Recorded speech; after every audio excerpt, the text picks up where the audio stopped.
Allez, on va étudier un petit travail de transition de main pour passer d'une garde à l'autre. C'est un travail qu'on a déjà fait en visio ensemble au fil des semaines qui se sont écoulées.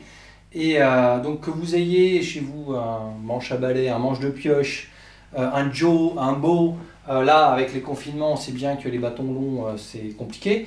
Donc prenez ce que vous avez sous la main, vous pouvez le faire aussi avec, comme je disais, un rouleau en carton de papier cadeau par exemple. L'idée c'est pas forcément de travailler fort, c'est juste d'articuler le corps et de comprendre un petit peu la mécanique. Pourquoi? Parce que dans les katas, comme chez l'Omatsu no Kon qu'on va étudier, on a des transitions de main, des transitions, des passages où on va relâcher le bâton et ou en tout cas rester au contact avec la paume et on va devoir faire des transitions de corps, de position et donc des transitions de main. Donc on a vu la semaine dernière certaines rotations de bâton. On avait vu la différence entre les rotations okinawanaises et les rotations de Kobudo beaucoup plus japonaises. Les différences qu'on retrouve également dans certains saluts. Aujourd'hui, on va essayer d'étudier les deux rotations et les deux transitions de main. Voilà. On a deux types de transitions de main. Une, on va venir les déplacer, une, on va rester au contact. Et vous ferez votre propre avis et vous les retrouverez donc dans le kata à la fois chez l'Omatsu no Kon et l'autre version dans un kata qui s'appelle Sakugawa no Kon. Voilà. Donc, travaillez avec ce que vous avez sous la main. Ici, j'ai un shinai. Donc, encore une fois, il n'est pas très équilibré, mais ça suffira largement pour comprendre le principe de la transition.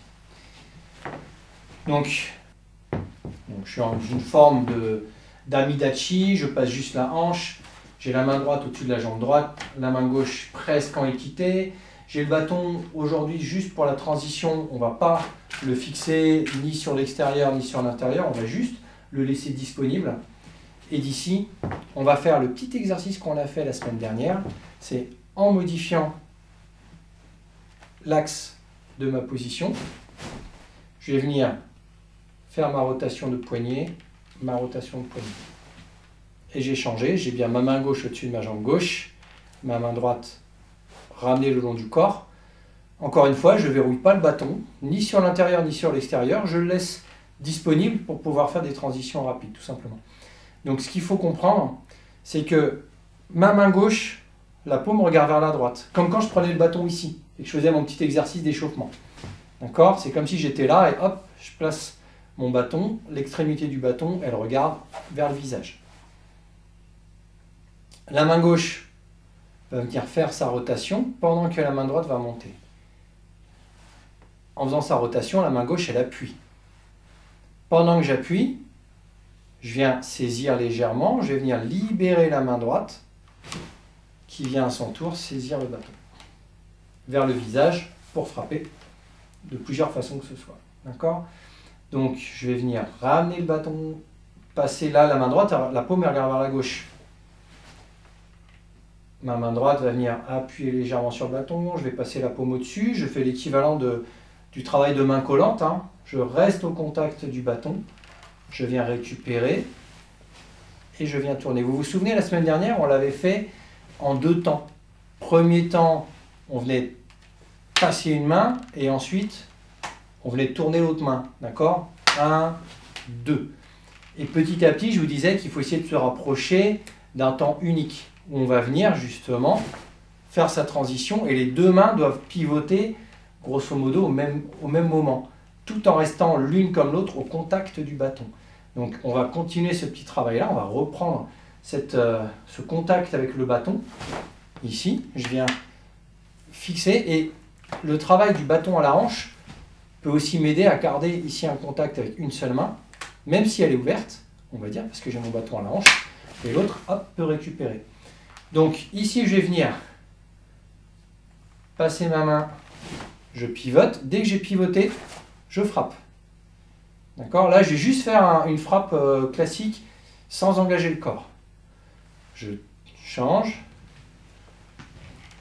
Ici. Dans l'idée, vous savez que comme dans les arts martiaux japonais, hein, le travail des mains se fait en synchronisation avec le travail des jambes et le mouvement doit se terminer en synchronisant le mouvement des jambes et des bras.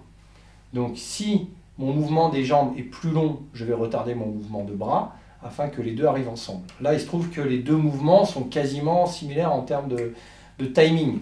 Donc, je vais les débuter en même temps, pivoter, et les terminer en même temps, tout simplement. Et ça, ensuite, je frappe. Donc, j'ouvre légèrement ma main. Ça me fait apprendre à ne pas serrer les mains de toutes mes forces sur le bâton. J'essaie de les laisser souples pour que le bâton il puisse vivre dans mes mains. Il faut que l'arme puisse vivre dans vos doigts. Donc, hop, ici, je viens un petit taquet au niveau de la gorge. Et je vais venir donner un petit coup de hanche et hop, j'ai changé. Et je frappe. Il faut que ça se passe, on va dire, en une fraction de seconde, comme si c'était une impulsion, comme si on toussait. D'accord? C'est sur un temps d'impulsion. Hop, j'ai pivoté et je frappe. D'accord? Là, et je frappe. Ici, et je frappe. Ça, c'est la partie la plus simple parce qu'en fait, le bâton, il reste devant soi. On n'a pas de mouvement de moulinet, on n'a pas de transition. On verra la transition en mouvement de moulinet un petit peu plus tard. Donc juste pivot, je viens ramener, tirer à la hanche. Pendant que je tire à la hanche, cette main-là, elle vient légèrement pousser. En poussant, elle fait sa transition sur la paume et je replace. D'accord? J'hésite pas, je peux même ouvrir ma position pour frapper par la suite. Mais déjà, je tiens bien mon bâton, je suis en contact. 1 et 2. D'accord? Allez, itch. Ni. 5. Tire. Go. Encore à bout.